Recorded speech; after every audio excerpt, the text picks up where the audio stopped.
মহাদেবের অত্যন্ত প্রিয় মন্ত্র হলো ওম নমঃ শিবায়। তাকে তুষ্ট করতে এই মন্ত্রই যথেষ্ট।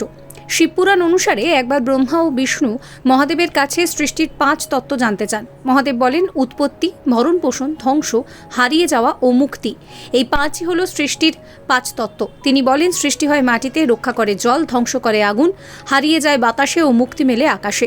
মহাদেব তার 5 মুখ দিয়ে এই 5 কাজ করে থাকেন। মহাদেব বলেন চারদিকে তার 4 মুখ এবং ঠিক মাঝখানে রয়েছে পঞ্চম মুখ। তার প্রথম মুখ দিয়ে যে শব্দের উৎপত্তি হয় তা হলো ওম। এই ধ্বনি স্বয়ং মহাদেবের প্রতিনিধিত্ব করে। যিনি নিয়মিত এই ধ্বনি জপ করবেন তার হৃদয়ে সর্বদা মহারাজ বিরাজ করবেন। ন, ম, শি, বা, অয়। এই 5 ধ্বনি আলাদা আলাদা অর্থ বহন করছে। ন মাটির প্রতিনিধিত্ব করছে, ম বোঝাচ্ছে জল, শি আগুন, বা হলো বাতাস, অস্ত হলো সব কিছুর প্রতিনিধিত্ব করছে। যা আমাদের জীবনের মূল অস্তিত্ব পঞ্চতত্ত্বের সঙ্গে নানাভাবে জড়িত। এই পঞ্চতত্ত্ব হলো জীবনের 5 উপাদান বা পঞ্চভূত।